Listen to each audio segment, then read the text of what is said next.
বিশেষ করে সন্তানদেরকে 3টা শিক্ষা দিবেন। জোরে বলেন কয়টা? আল্লাহ রাসূল সাল্লাল্লাহু আলাইহি ওয়াসাল্লাম কি বলছেন? আদিবু আওলাদাকুম আলা খিসালিন সালাসিন, সন্তানদেরকে বিশেষভাবে 3টা শিক্ষা দিবেন। জোরে বলেন কয়টা? আরো জোরে। 1 নাম্বার আলা হুব্বি নাবিয়্যিকুম, আল্লাহ রাসূল সাল্লাল্লাহু আলাইহি ওয়াসাল্লাম বলছেন নবীদের প্রেম ভালোবাসা এটা বাবা হিসেবে আপনি শিক্ষা দিবেন। এখন বাপ তো বলতেছে হুজুর নবী প্রেম তো আমার ভিতরে নাই, কিভাবে সন্তানকে শেখাবো? প্রশ্ন জাগে কি জায়গাটা যে আমার ভিতরে তো নবী প্রেম নাই, আমি আবার শিখাবো কিভাবে? এই জন্য নবী প্রেম আপনার কলিজায় আনতে হবে। সুবহানাল্লাহ। এবার বলেন ইনশাআল্লাহ।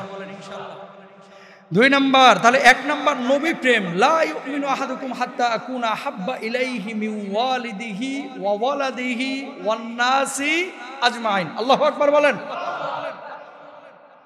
ততক্ষণ পর্যন্ত কেউ পূর্ণাঙ্গ মুমিন হতে পারবে না যতক্ষণ না নিজ নবীকে, আল্লাহকে নিজের সন্তান সন্ততি সম্পদের চাইতে বেশি ভালো না বাসতে পারবে। সুবহানাল্লাহ। তো সন্তানকে বুঝাবেন বাবা নবীর জন্য কখনো যদি রক্ত দেওয়ার প্রয়োজন হয় রক্ত দিবা, নবীর সুন্নাহকে গলায় আঁকড়ে ধরবা, নবীর সুন্নাহকে কলিজায় সেটে নিবা, নবীর সুন্নাহের জন্য যদি জীবন দেওয়ার প্রয়োজন হয় অকপটে জীবন দিয়ে দিবা। বাবা হিসেবে নিজেকে গর্বিত মনে করবো। ঠিক কিনা? দরকার আছে না এগুলো? নবীর প্রেমের জন্য যেখানে যদি জীবন দেওয়ার প্রয়োজন হয় তুমি জীবন দিবা। আপনি আদর্শ বাবা যদি সন্তানকে এমন কথা বলতে পারেন। অধিকাংশ বাপ মা ধিনতানা ধানা ধানা এগুলো শিখায়, কিন্তু এগুলো শিখায় না। ঠিক না? কয়দিন ফিজিক্স কেমিস্ট্রি বায়োলজি শেখাচ্ছেন, কোনো সমস্যা নাই, দুনিয়াবি শিক্ষা জায়েজ, বিজ্ঞানের শিক্ষা জায়েজ। ওইদিকে আপনি 10টা বছর 11টা বছর খরচ করতেছেন, কিন্তু দিনের জন্য একটা মাস আপনি খরচ করলেন না, জবাব দিতে হবে আল্লাহর কাছে। ঠিক কিনা? 2 নাম্বার আল্লাহ নবী সাল্লাল্লাহু আলাইহি ওয়াসাল্লাম বলেছেন ওয়া হুব্বি আহলি বাইতিহি, নবী পরিবারের সদস্যদের ভালোবাসা তাদের কলিজার ভিতরে দিতে হবে, শেখাইতে হবে। সুবহানাল্লাহ বলেন। 3 নাম্বার ওয়া আলা কিরাতিল কুরআন, কোরআন শেখাইতে হবে। হুজুর আমার সন্তানকে তো মুয়াজ্জিন রেখে ইমাম রেখে কোরআন শিখাইছি। অনেক বাপ মা আছে সন্তানকে 1 খতম কোরআন পড়ায় মনে করে যাক আলহামদুলিল্লাহ জান্নাত তো পেয়ে গেলাম। না না না, কোরআন শুধু পড়ার কিতাব না, কোরআন বোঝার কিতাব। কোরআন দৈনন্দিন জীবনে কার্যক্ষেত্রে কোরআনের বিধানকে বাস্তবায়িত করার কিতাব হচ্ছে কোরআন। ঠিক কিনা? এই কোরআন শেখানোর মানে কি জানেন? হালাল হারাম শেখানো, যা আল্লাহ বৈধ করেছে এগুলো শেখানো, যা আল্লাহ অবৈধ করেছে এগুলো শেখানো, যে এগুলো করবি না এগুলো করবি। সুবহানাল্লাহ বলেন। কোরআন শেখান। মনে রাখবেন কোরআন শেখাতে গিয়ে যে 10টা টাকা খরচ করেছেন ফ্রি তো আপনারা কেউ পড়াবে না। ফ্রি পড়ানোর জন্য অনেক জায়গা আছে, সে জায়গায় যেতে হবে। কিন্তু বাড়িতে একজন টিচার নিয়ে এসে আপনি বলবেন যে হুজুর আল্লাহর মাল, আল্লাহর এলেম, এটা পড়াইতে আবার টাকা রাখতেছেন কেন? তো হুজুর কি হাওয়া খেয়ে চলবে? হুজুর চলবে কিভাবে? কই ফিজিক্স কেমিস্ট্রি ওয়ালাদের তো এই কথা বলেন না। বরং ওখানে এক সাবজেক্টে যদি 3000 দেন, আরবির জন্য দেওয়া উচিত 4000। বুঝছেন কেন? এটা আল্লাহর কোরআন, এটা হুজুরের কোরআন না। বুঝতে পেরেছেন তো প্রিয় ভাইরা আমার? যে কথা বলছিলাম, কোরআন শুধু পড়ার আর কোরআন শুধু তেলাওয়াতের কিতাব না। হুজুর যখন পড়াচ্ছে সে হুজুরকে বলবেন যে হুজুর মাঝে মাঝে কোরআনের মেসেজগুলো একটু দিবেন, মাঝে মাঝে একটু মেসেজগুলো দিবেন যে আল্লাহ এই আয়াতে কি বলেছে, নবী এখানে কি বলেছে, আল্লাহ এখানে কোন ঘটনা কিসের জন্য বলেছে, এগুলো মাঝে মাঝে হুজুরকে বলতে বলবেন, তাহলে বাচ্চাটা শিখবে।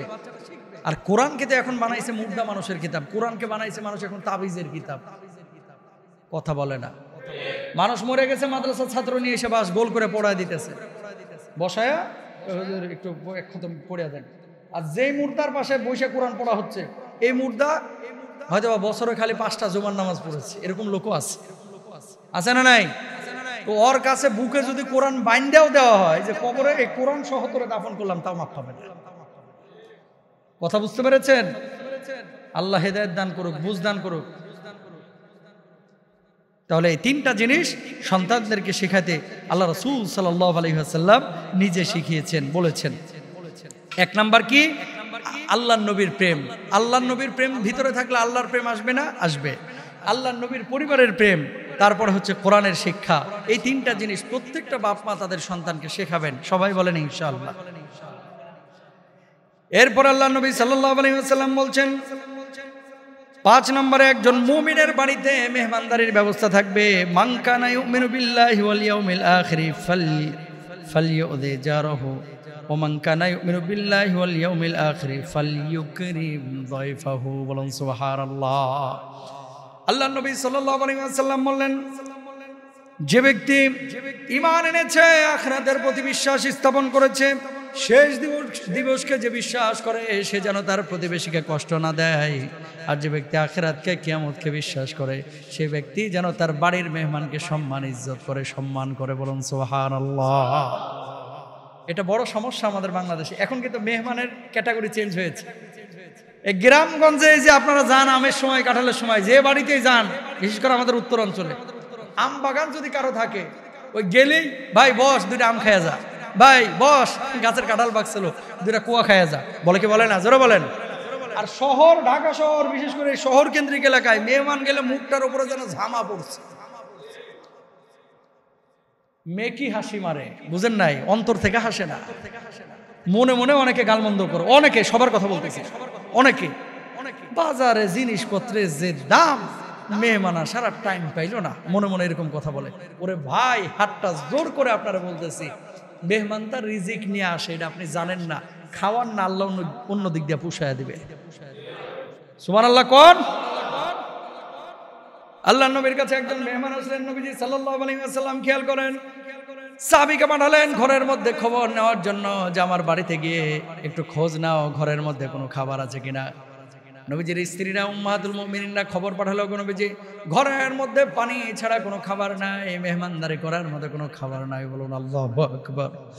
আল্লাহর নবী তখন সাহাবীদেরকে বললেন, তোমাদের মধ্যে কেউ কে আছো যে তার ঘরের মধ্যে এই মেহমানকে নিয়ে গিয়ে মেহমানদারি করবে? একজন সাহাবী বললেন, নবীজি আমার ঘরের মধ্যে কোনো খাবার নাই, তবে বাচ্চাদের কিছু খাবার আছে। আল্লাহর নবী বললেন, দেখো চেষ্টা করে।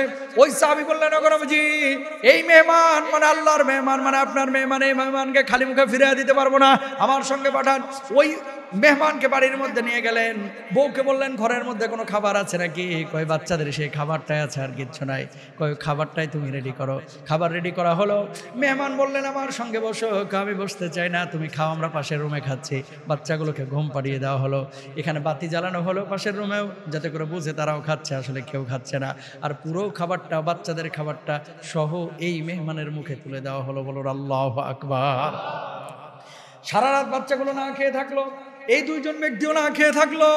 পরের দিন সকালে আল্লাহর নবী, বিশ্বনবী সাল্লাল্লাহু আলাইহি ওয়াসাল্লামের দরবারে গিয়েছেন। যাওয়ার পর আল্লাহর নবী সাল্লাল্লাহু আলাইহি ওয়াসাল্লাম তার দিকে তাকিয়ে হাসলেন আর বললেন, তোমার রাতের আমলে আল্লাহ রাব্বুল আলামিন এত খুশি হয়েছেন, এত খুশি হয়েছেন যে আমার আল্লাহ রাব্বুল আলামিন কোরআনুল কারীমে আয়াত নাজিল করে দিয়েছেন, ওয়ায়ুসিরুনা আলা আনফুসিহিম ওয়ালাউ কানা বিহিম খাসাসা। বলুন আল্লাহু আকবার। নিজের প্রয়োজন থাকা সত্ত্বেও অন্যকে প্রাধান্য দিয়েছে। সুবহানাল্লাহ বলেন না? চিন্তা করতে পারেন, নিজের বাচ্চার খাবারটা বাচ্চাকে না খাওয়ায় বহুত কষ্টে ঘুম পাড়াইছে, আর এই খাবারটা তুলে দিয়েছে। আল্লাহ আকাশ থেকে আয়াত নাজিল করেছেন জিবরিল আমিনের মাধ্যমে, ওকে সুসংবাদ দেন, বলেন ওর উপর আমি খুশি হয়ে গেছি, আর জান্নাতে তার জন্য আমি আল্লাহ রাব্বুল আলামিন উত্তম মেহমানদারির ব্যবস্থা করে দিয়েছি। যেন তেন ব্যাপার মনে করতেছে? যেন তেন ব্যাপার না, প্রিয় ভাইরা আমার। আল্লাহর নবী সাল্লাল্লাহু আলাইহি ওয়াসাল্লামের আরো অনেক হাদিস পাওয়া যায় এই সমস্ত বিষয় নিয়ে। মুসা আলাইহিস সালাতু ওয়াস সালাম, ইব্রাহিম আলাইহিস সালাতু ওয়াস সালাম, ওনারাও মেহমানদারি করেছেন। সাহাবীরা নবীজি সাল্লাল্লাহু আলাইহি ওয়াসাল্লামের সঙ্গে মেহমান হয়েছিলেন, এবং আল্লাহর নবী নিজে বলেছেন, খাবারের দস্তরখানে হাতের সংখ্যা বাড়াও, আল্লাহ রাব্বুল আলামিন তোমাদের উপরে বারাকার সংখ্যা বাড়ায় দিবে। এই হাতের সংখ্যা মানে কি? খাবারের সংখ্যা না। কিন্তু একজন মানুষের হাত কয়টা? 3টা না? জোরে বলেন, কয়টা? কথা বলেন। একজন মানুষের 2টা হাত। মনে রাখবেন, 5 জনের খাবার 10 জনে কিন্তু খাওয়া যায়, যদি মানুষ ভালো হয়। আর মানুষ যদি গরুর মতো হয়, কথা বুঝেন নাই, 36 বার চিন্তা করবে, এত খাবার, আবার এতগুলো মানুষ, কথা কন না কেন? 5 জনের খাবার যদি স্থির মানসিকতার হয়, 10 জন খাওয়া যায়। এবং খাওয়ার পরে দেখবেন যে ওই ঝোলা ভরে খাইলে যেরকম ক্ষুধা মিটতো, এখনো কিন্তু এরকমই মিটছে, কথা বলেন না কেন? কিন্তু মানুষের মানসিকতা চেঞ্জ। 10 জন মানুষকে যদি দস্তরখানায় নেন বা আপনার ডাইনিং টেবিলে নেন, হাত কয়টা হবে? 20টা। আমার নবী বলছে এই 20টা হাত যে এখানে ঢুকলো, এই 20টা হাতের রিজিকের ফয়সালা আমার আল্লাহ আসমান থেকে তোমার জন্য করে দিবে। এখন বলবেন হুজুর কখন দিবে আল্লাহ তাআলা? এই কি বলবো আপনাদেরকে, মাঝে মাঝে অনেক মানুষ ইনভাইট করে, বুঝছেন? আমি আমার লাইফের কথা বলি, শেখার জন্য। ধরেন এক জায়গায় ইনভাইট করছে যে হুজুর আসতেই হবে, আমাদের বিশাল কনফারেন্স, বেশি না 15টা মিনিট কথা বলবেন, এরকম মানুষ অনেকে আছে। কালকেও আছে একটা সকাল 10টায়, অনেকে ইনভাইট করে। তো যখন ওই যে চলে আসি, অনেক সময় ব্যাগ দেয়, অনেক সময় বিভিন্ন গিফট টিফট গাড়িতে তুলে দেয়। তো একবার এরকম হলো, বাসায় আমি আবার মেহমান টেহমান আসলে খুব খুশি হয়ে আলহামদুলিল্লাহ। তো একটা প্রোগ্রামে গেলাম, যাওয়ার পরে আলোচনা করছি মাত্র 13 মিনিট। কয় মিনিট? 13 মিনিট। বিভিন্ন অঞ্চল থেকে মানুষজন এসেছিল ওই কনফারেন্সে। আলোচনা করার পরে আমার কিছু গিফট গাড়িতে তুলে দেওয়া হয়েছিল, অনেক আগের কথা। ওবা বাড়িতে আসার পরে দেখি যে ভদ্রলোক ওখানে সর্বমোট প্রায় 65,000 টাকা ওখানে করছে। ক্যাশ রাখছে 50,000 আর 15,000 টাকা আদার্স জিনিস ওখানে ঢুকায় দিচ্ছে। আলহামদুলিল্লাহ বলেন। কেন বললাম এই কথাটা? বলার একটা উদ্দেশ্য আছে। কথা বলেছি কয় মিনিটে? আমি কিন্তু তার বলিও না যে আমার সম্মানী দিতে হবে। সে ইনভাইট করেছে, আমি গিয়েছি, কিন্তু সে বুঝেছে যে উনি যে সময়টা দিল, ওনার সময়ের তো একটা দাম আছে। এখন কথা হচ্ছে, উনি তো ওখানে কিছু না দিলেও তো আমি কিছু বলতাম কিছু বলতাম না। আপনারা তো আগে কতজন টাইনে টাইনে নিয়ে যেতেন, এখন সে না সময় পায় না, দেখে আমি না করছি যে দাওয়াতটা হতে আমরা টানকুন দিয়ে না। আচ্ছা, এখন এই যে 65,000 টাকা এখানে ঢুকায় দিল, মনে করেন এই খামের মধ্যে বা এই জায়গাগুলো করলো, সে দিল হুজুরের হাতে গিফট। এটা কি আমার বাপের অর্জন না আল্লাহর ফয়সালা? আল্লাহর ফয়সালা, আল্লাহর ফয়সালা। এরকম অসংখ্য জায়গা থাকবে যে যেখান থেকে রিজিক আসার কোনো সম্ভাবনাই নাই, কিন্তু আল্লাহ তাআলা দেখবেন হুট করে আপনার ব্যবস্থা করে দিচ্ছে, আপনি কল্পনা করতে পারবেন না। সুতরাং রিজকের ফয়সালাটা কোথায় হয়? আসমানে হয়। রিজকের ফয়সালা জমিনে না। সুতরাং যদি মেহমানদারি করার, আল্লাহ রাসূল সাল্লাল্লাহু আলাইহি ওয়াসাল্লাম বলছেন যে এই মেহমানদারির কারণে আল্লাহ রাব্বুল আলামিন তার রিজকের মধ্যে বারাকা দিয়ে দিবেন। এরপর আল্লাহর নবী সাল্লাল্লাহু আলাইহি ওয়াসাল্লাম কি বলছেন খেয়াল করেন। 6 নম্বরে একজন মুমিন পর্দার পরিবেশ বাড়ির মধ্যে কায়েম রাখবে। 7 নম্বরে একজন মুমিনের বৈশিষ্ট্য হলো বাড়িতে প্রবেশের সময় বিসমিল্লাহ বলে প্রবেশ করবে, সালাম দিয়ে। সুবহানাল্লাহ। কিন্তু আমরা এটা করি না। বাইরে আমরা সালাম কালাম দিই, বউকে সালাম দিতে লজ্জা লাগে, কথা কয় না। বাড়ির মধ্যে অনেকে সালাম দিতে, আরে বউকে আবার সালাম কেমনে দেবেন, ছোট হয়ে যাবো না, এরকম ভাবসাব আছে না অনেকের? না, নবীজি বাড়িতে ঢুকে বউদেরকে সালাম দিতেন এবং স্ত্রীরাও নবীজিকে সালাম দিতেন। সুবহানাল্লাহ বলেন না। ছেলেদেরকে সালাম দিবেন, মেয়েদেরকে সালাম দিবেন, সালামের প্রচলন করবেন, ঘরের মধ্যে বারাকা দিবেন আল্লাহ। বউকে সালাম দিতে, বাপ মাকে সালাম দিতে অনেকে আনইজি ফিল করে, লজ্জা করে। না, আফসুস সালাম। যত বেশি সালাম বউকে দিবেন, বউ যত বেশি সালাম আপনাকে দিবে, আপনি বাপ মাকে যত বেশি সালাম দিবেন, মানুষকে যত বেশি সালাম বেশি দিবেন, আল্লাহ রাব্বুল আলামিন আপনার হৃদপিণ্ডে, কলিজায়, আপনার মনের ভিতরে এবং তাদের হৃদয়ের মধ্যে আল্লাহ তাআলা ভালোবাসা বেশি ঢেলে দেবে। আর মানুষ তো ভালোবাসার কাঙ্গাল, মানুষ ভালোবাসার ভিখারি। ভালোবাসার জন্যই মানুষ কিন্তু এত কিছু করতেছে। বউ যদি আপনারা ভালোবাসা না দিত, আপনি সংসার রাখতেন না, আপনি রাখতেন না। এবং আপনি যদি বউরে ভালোবাসা না দিতেন, আপনি এই সংসার করতে পারতেন না। ছেলে মেয়েকে যদি আপনি ভালোবাসা না দিতেন, এই ছেলে মেয়ে মনে করতেছেন আমার কাছে থাকতো, ঠুয়া মেরে ভেঙে যেত, ঠিক না? সুতরাং ভালোবাসা এটা বাড়ানোর জন্য মূল অস্ত্র হচ্ছে সালাম। বাড়িতে ঢুকে আজকে সালাম দিবেন না ইনশাল্লাহ? শরম করে তো, আগামী সময় জুমায় জিজ্ঞেস করে বসবে যে কে কে সালাম দিয়েছেন, ইনশাল্লাহ বলেন না? বুকে সাহস থাকবে তো ইনশাল্লাহ?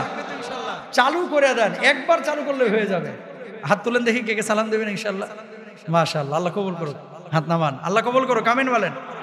যদিও আমলটা ছোট, কিন্তু এটার অনেক বড় উপকার আছে ভাই, অনেক বড়।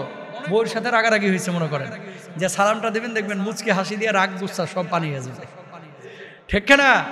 ছেলে মেয়ের সাথে রাগ ছিল, ঘরে ঢুকে সালামটা দেওয়া মানে ছেলে মেয়েরা মনে করবে যে মানে আব্বা আমার সালাম দিচ্ছে। সুবহানাল্লাহ। সুতরাং সালাম এটা অনেক পাওয়ারফুল একটা অস্ত্র, আল্লাহ তাআলা তৌফিক দান করুক। তারপরে 8 নম্বরে ঘর থেকে বাইর হওয়ার সময় বিসমিল্লাহ বলবেন এবং যখন ঘরের মধ্যে যাবেন সালাম কালাম দিবেন। শয্যা যখন করবেন ঘরের দরজা বন্ধ রাখবেন, লাইটগুলো নিভে ঘুমাবেন। এটা বর্তমান বিজ্ঞানও কিন্তু একই কথা বলতেছে। এই যে ক্যান্সারের জন্য ঘরের লাইট কিন্তু দেয়, জানেন এটা? যারা লাইট জ্বালায় ঘুমায় এদের ঘুমটা ফ্রেশ হয় না এবং মনস্তাত্ত্বিকভাবে এদের মেজাজ খিটখিটে হয়ে যায়, ব্রেনের উপরে প্রভাব পড়ে। এই জন্য বর্তমানে বিজ্ঞানও বলতেছে লাইট বন্ধ করে ঘরে ঘুমান। দেখেন আল্লাহ তাআলা ন্যাচারালি যেটা দিয়েছে সেটা কিন্তু অনেক উপকার মানুষের শরীরের জন্য। খেয়াল করেন, যে আল্লাহ দিনের 12টা ঘন্টা সূর্য দাঁড় করায় রাখতে পারে, 9 ঘন্টা সূর্য রাখতে পারে, সে আল্লাহ কি রাত্রে সূর্যটা রাখতে পারতেন না? পারতেন। কেন রাত্রটায় আল্লাহ তাআলা সূর্যটা রাখেন নাই? ওয়াজআলনাল লাইলা লিবাসা, রাত্রিকালীন সময় হচ্ছে আমার বান্দার বিশ্রামের সময়, এই জন্য আমি আল্লাহ তাআলা সূর্যটারে টাইনে নিলাম। আর এখন তো মাশাআল্লাহ আমরা চোখের সামনে সূর্যের অবলিগে মোবাইল রাখছি, টেলিভিশন রাখছি, এত বড় দামরা লাইট ভিড়া রাখছি, ঠিক কিনা বলেন? রাত্রেবেলায় ঘুমানোর সময় লাইট বন্ধ রাখবেন। হ্যাঁ, বাচ্চা কাচ্চা যদি ভয় পায় সেটা ভিন্ন কথা। আর বেশি রাত জাগবেন না, বেশি রাত জাগলে বড় ক্ষতি। রাত্রিকালীন সময় 1টা 2টা পর্যন্ত ওই যে উল্টাপাল্টা কাজকাম করেন আপনারা, নাটক, সিনেমা, মোবাইল, ফেসবুকিং, চ্যাটিং ফ্যাটিং, আর কি তো আছে, গেম, মোবাইল গেম শেষ করতেছে। এখন বউ গেম খেলতেছে, জামাইও গেম খেলতেছে, অনেকে আছে এরকম। এগুলো করবেন না ইনশাল্লাহ বলেন। আল্লাহ রাসূল সাল্লাল্লাহু আলাইহি ওয়াসাল্লাম এগুলো না করেছেন। এরপরে 11 নম্বর, মুমিনের ঘরে ছবি বা মূর্তি থাকতে পারে না।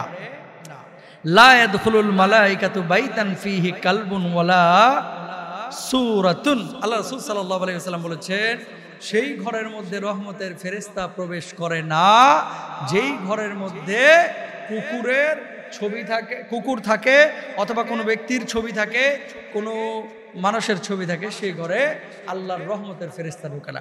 বাপ মারা গিয়েছে, বাপের জায়গা হচ্ছে আমাদের হৃদপিণ্ডে, কলিজায়। বাপকে ভালো আপনি যেমন বাসেন আমরাও তেমনই বাসি, কিন্তু ভালোবাসার নমুনা স্বরূপ বাপের ছবিকে আকৃতি দিয়া ঝুলায় রাখতে হবে, ইসলাম কিন্তু এটা জায়েজ বলে না ভাই। বাপের রূহ কষ্ট পায়। আপনি যখন ঈমান নিয়ে কবরে যাবেন, আপনি যখন জান্নাতি মানুষ হবেন, আপনার বাপ যখন জান্নাতে যাবে, কিয়ামতের ময়দানে আল্লাহ তাআলা আপনার বাপের সাথে সাক্ষাতের ব্যবস্থা করবেন, ইনশাআল্লাহ বলেন। কারণ জান্নাতে যা চাইবেন আপনি তাই তো দেবে। তো আপনি অবশ্যই জান্নাতে গেলে আপনার বাপের সাক্ষাৎ তো আপনি চাইবেন না? অবশ্যই চাইবেন। তো সে কিন্তু আপনার দেখা হবে। এই দুনিয়ার জিন্দেগি শেষ আছে, আখিরাতের তো শেষ নাই ভাই, ওই জীবনের শেষ নাই। তো আপনার বাপ মা মারা গিয়েছে, মারা যাওয়া মৃত বাপ মার ছবিটাকে ঝুলিয়ে রাখতে হবে, মায়ের ছবিটাকে পকেটে রাখতে হবে, এটা কিন্তু আপনার জন্য জায়েজ নাই, বুঝছেন? আর কেউ আছে অনেক সময় ওই যে মানিব্যাগের মধ্যে বউয়ের ছবি নিয়ে ঘুরে, গার্লফ্রেন্ডের ছবি নিয়ে ঘুরে, এবং মানিব্যাগটাকে পকেটের মধ্যে রাখে, ওই ছবি নিয়ে ঘুরে, ছবিটা বরকতের লেগে রাখে, ঠাডা পড়বে মানিব্যাগের উপরে। কথা বলেন ঠিক কিনা? কারণ মানিব্যাগের ছবি রাখলেই যদি বারাকা আসতো, তাহলে ছবির বান্ডিল নিয়ে ঘুরেন না, দেখি কয় টাকা কামাইতে পারেন। কথা বলেন ঠিক কিনা? এই সমস্ত ছবি মবি এগুলো পকেটে রাখবেন না, এই ঝুলায় রাখবেন না বাড়ি ঘরের মধ্যে। বাড়িতে একটা সুন্দর করে করছেন, ওই বাড়ির মধ্যে আল্লাহ লেখা রাখতে পারেন। কথা বুঝেন নাই? মক্কা মদিনার ছবিটা রাখতে পারেন, তাও এগুলো ইসলাম নিরুৎসাহিত করেছে, উৎসাহিত করে নাই। কিন্তু ওই ছবিতে ওই দাদার ছবি আর নিজের ছবি দোকানের সামনে, বাড়ির সামনে ঝুলা রেখে দিছে, মানুষ এলাকা দিয়ে মানে হেঁটে যাচ্ছে, ছবিটাকে ফোকাসিং হচ্ছে। এই সমস্ত ছবি টবি আমরা রাখবো না। ঘরের মধ্যে কুকুর পালবো না, এটা একটা ফ্যাশন হয়ে দাঁড়াইছে। কিন্তু এখন কুত্তা পালন করা এটা ফ্যাশন হয়ে দাঁড়াইছে। রাস্তার কুকুরকে খাবার দিলে সব হয়, খেয়াল করেন। শিকারির জন্য কুকুর আপনি ঘরে রাখতে পারেন, সেটা ভিন্ন জিনিস, জায়েজ। কিন্তু বাচ্চার মতো কুত্তাকে মহব্বত করতেছেন, বুঝেন নাই? যে বেডরুমে ঘুমায় ছেলে ঘুমায়, ওই বেডরুমে কুত্তারা নিয়ে ঘুমায়। এটা জার্মানিতে জায়েজ, বাংলাদেশে এবং ইসলামে জায়েজ নাই। কথা বলেন ঠিক কিনা?